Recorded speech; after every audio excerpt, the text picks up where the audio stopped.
Is SaaS really dead? What do you think? What does it mean? Let's demystify that and think through it together.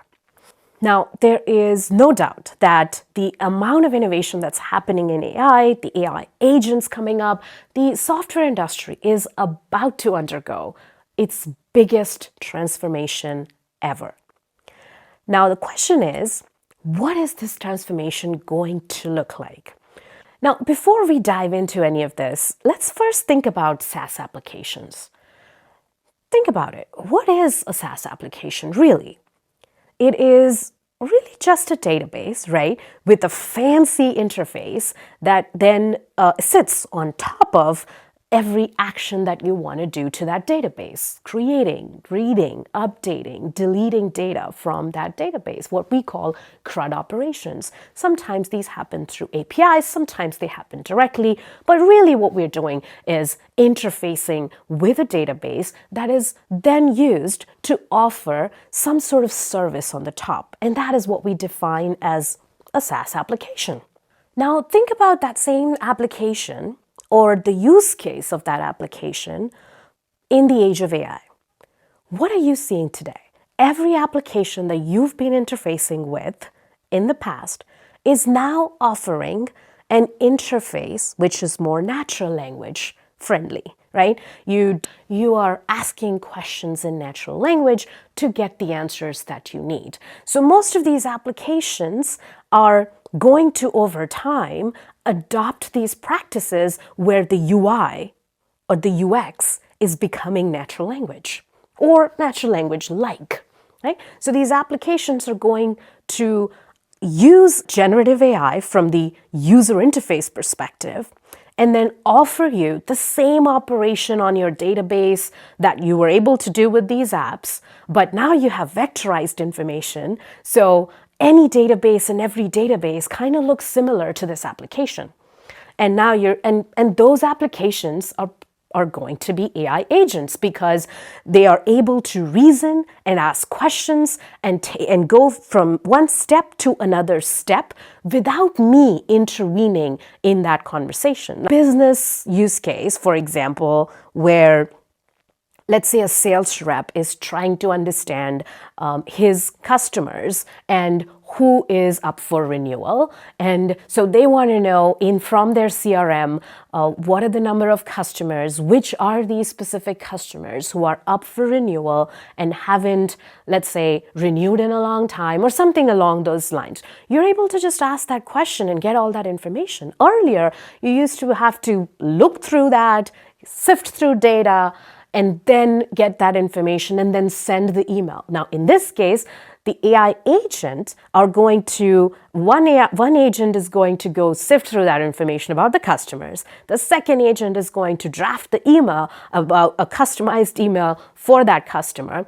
And then if there are hundreds of these customers, then a large number of these emails that are all customized in nature are going to be drafted by another agent and then sent by another agent. And then all of this works in conjunction. So if one of the agents fail, then it goes back and corrects itself and then do the same thing again. This is just one example of how AI agents are already starting to take shape in applications. So now if you think through this in the world of SaaS, like that is how the SaaS applications are going to evolve.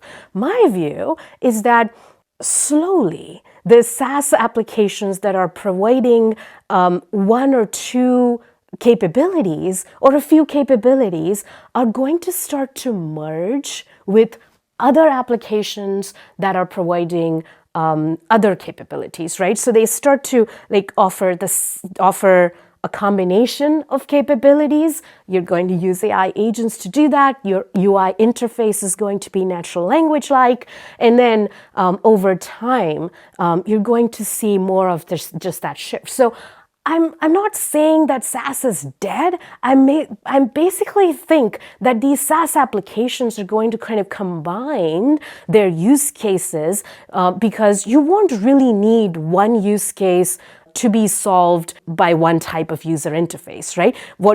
Because the user interface is the same, which is natural language in the age of AI, right? So you're going to be able to ask the same questions, and then instead of having this complicated user interface for one or two or separate questions that you ask different SaaS applications, they're all going to just, become APIs, work in the background to serve those databases and vector storages to answer the questions. So it becomes abstracted to the user, in my opinion. This all becomes abstracted to the user. The SaaS application is going to become an API. And then that becomes abstracted from the user's point of view, because I'm just going to worry about what's the information I want, what's the question I want to ask, what's the answer I want to get, and everything else. If it needs 4 different things or APIs or applications that it needs to go in the background to collect all that information, put it in a vector store, or whether it's doing that already, or whether it's doing it in runtime through RAG, I don't care, right? So that's kind of how I think that the space of applications is going to evolve.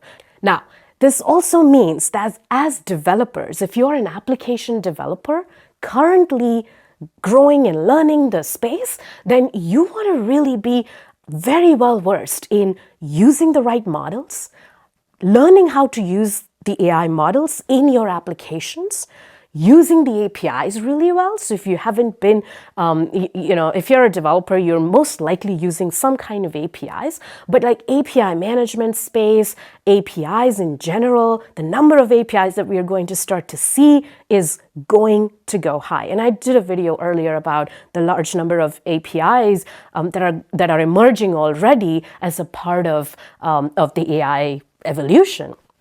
So we're going to see large number of APIs. We're going to see large skill set requirement in stitching these things together, stitching the backend APIs together, putting them, indexing and vectorizing that information, and then utilizing that and integrating that into your application. So if you're learning, if you are an application developer, those are the skill set I would focus on right now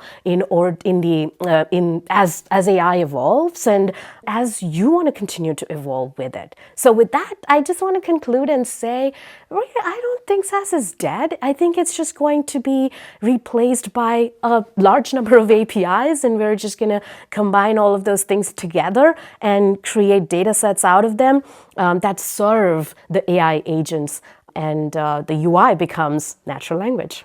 With that, thank you very much. If you like this video, don't forget to like and subscribe, and I will continue to bring more cloud and AI content to you. Thank you.